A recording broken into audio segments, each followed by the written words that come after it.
அனைவருக்கும் அன்பான வணக்கம். இன்னைக்கு நாம பார்க்க போறது மிக மிக முக்கியமான ஒரு விஷயம். சட்டமன்ற தேர்தல் முடிஞ்சு அதற்கான முடிவுகளுக்காக நம்ம காத்துக்கிட்டு இருக்கிறோம். தேர்தல் முடிவுகள் அடுத்த சில நாட்களில் வர காத்திருக்கு. அதாவது ஏப்ரல் 23 முடிஞ்ச நம்மளுடைய தமிழ்நாட்டினுடைய சட்டமன்ற தேர்தல் வெற்றிகரமாக நடந்து முடிஞ்சு அதனுடைய முடிவுகள் அடுத்த சில தினங்களில் வர காத்திருக்கு. ஒரு விஷயத்தை நம்ம புரிஞ்சுக்கணும். தேர்தல் முடிவு அப்படிங்கிறது தேர்தல் நாளுக்கு அப்புறமா உருவாகிறது இல்லை.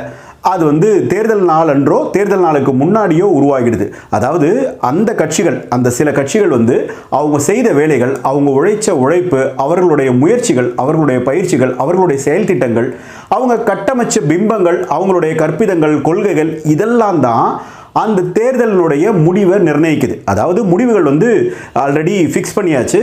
அந்த முடிவுகளை செக் பண்ணுற வெளியிடக்கூடிய நாள் தான் நம்மளுக்கு வரப்போகுது. இப்போ போய் யாராவது ஓட்டை அதிகரிக்கவோ குறைக்கவோ முடியாது.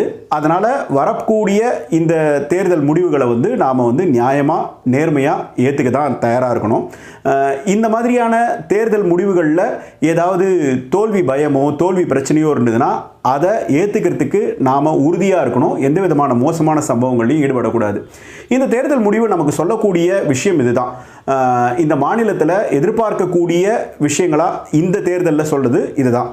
என்னன்னா, ஆட்சி அமைச்சிக்கிட்டு இருக்கக்கூடிய, அதாவது ஆளுங்கட்சி மறுபடியும் ஆட்சிக்கு வரும் அப்படின்னு ஒரு சிலர் சொல்கிறாங்க. எதிர்கட்சியாக இருக்கக்கூடிய ஒரு கட்சி ஆட்சி அமைக்க போகுது அப்படிங்கிறாங்க. புதிதாக வந்திருக்கக்கூடிய கட்சி தான் இப்போ ஆட்சியை பிடிக்க போகுது அப்படின்னு சொல்கிறாங்க. இதில் எந்த கட்சி ஆட்சி அமைச்சாலும் சரி, அந்த கட்சிகள் சரியான அளவில் இயங்கியிருக்காங்க, சரியான அளவில் பிம்பங்களை உருவாக்கியிருக்காங்க, கட்டமைப்புகளை உருவாக்கியிருக்காங்க, கொள்கைகள் கற்பிதங்களை உருவாக்கியிருக்காங்க, உழைச்சிருக்காங்க அப்படின்றத நம்ம புரிஞ்சுக்கணும். அதற்காக வெற்றி பெற்ற கட்சி மிக சிறந்த கட்சி என்றோ தோல்வி அடைஞ்ச கட்சி மிக மோசமான கட்சியோ நாம் எடுத்துக்கிறது இல்லை. அப்படி தானே? ஸோ வெற்றி தோல்வி தேர்தலை பொறுத்த வரைக்கும் சகஜம். இதில் வரக்கூடிய காரணங்களை நாம் அலசி ஆராய்ஞ்சு அடுத்த தேர்தலுக்கு நம்ம தயாராகணும். இதுதான் ஜனநாயகத்தினுடைய அழகும் கூட. தோல்வியை ஏற்றுக்கொள்ளக்கூடிய மனப்பக்குவம் வேணும். மோசமான எந்த விஷயங்களையும் ஈடுபடக்கூடாது. இது தொடர்ந்து எல்லாருமே செஞ்சுக்கிட்டே இருக்கிறாங்க, சொல்லிக்கிட்டே இருக்கிறாங்க. தேர்தலாக அணுகுங்க, தேர்தல் முடிவாக அணுகுங்க. அது பெரிய விஷயமா நீங்கள் எடுத்துக்காதீங்க. அந்த வெற்றியோ தோல்வியோ அதிலிருந்து கற்றுக்கக்கூடிய பாடம் என்ன அப்படின்னு பாருங்கள். வெற்றி பெற்றிருக்கீங்க அப்படின்னா நீங்கள் செய்த செயல்கள், உங்களுடைய கற்பிதங்கள், நீங்கள் செய்த முயற்சிகள் எல்லாமே கரெக்டாக இருந்திருக்கு. தோல்வி அடைஞ்சிருக்கீங்கன்னா எங்கேயோ சில மிஸ்டேக் பண்ணியிருக்கீங்க, அதை செக் பண்ணிக்கோங்க. இவ்வளோதான். இதை எதுக்குப்பா நம்ம சேனலில் நம்ம பார்க்கணும் அப்படின்னு கேட்குறீங்களா? எஸ், காரணம் இருக்குது. பெரியவர்களாக இருக்கக்கூடிய நாம் இந்த தேர்தல் முடிவுகளை எப்படி எதிர்கொள்கிறோமோ, எப்படி கையாளுறோமோ, இதை பார்த்துக்கிட்டு இருக்கக்கூடிய நம்மளுடைய குழந்தைகள், மாணவர்கள் இருக்காங்க இல்லையா, அடுத்த தலைமுறையினர், அவர்கள் அடுத்து வரக்கூடிய தேர்வு முடிவுகளை அப்படி தான் கையாளுவாங்க. அவங்களுக்கு ஒரு முன்மாதிரியாக நாம் இருக்கக்கூடிய ஒரு கட்டாயத்தில் இருக்கிறோம் அப்படிங்கிறதுக்காக இந்த வீடியோ. தேர்வு முடிவுகளும் அப்படி தாங்க. தேர்வு முடிவு, எக்ஸாம் ரிசல்ட் வரக்கூடிய அன்னைக்கு எந்த தேர்வு முடிவும் உருவாகிறதில்லை. இது பல மாதங்களுக்கு முன்னாடி அவங்க போட்ட உழைப்பு, அவங்களுடைய முயற்சி, அவங்களுடைய திட்டமிடல், அவங்களுடைய பயிற்சி, இதெல்லாம் பொறுத்து தான்.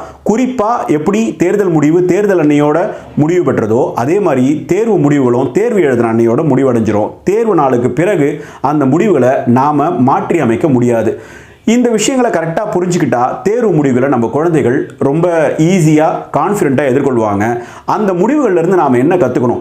ஒரு சூப்பரான வெற்றி அடைஞ்சிருந்தால் அந்த முடிவுலேருந்து நாம் எந்த அளவுக்கு ஒரு விஷயத்தை சூப்பராக பண்ணிக்கிட்டு இருக்கிறோமோ அதை தொடரணும். ஒரு சுமாரான முடிவாக இருந்தால் எந்த விஷயங்களெல்லாம் நாம் டெவலப் பண்ணணுமோ அதை டெவலப் பண்ணணும். எந்த விஷயங்களெல்லாம் நம்ம தோற்று போயிருக்கோமோ அந்த விஷயங்களில் புதிதாக செய்ய வேண்டிய விஷயங்கள் என்ன அப்படின்னு ஊர்ஜிதப்படுத்திக்கிட்டு அதில் தயாராகணும்.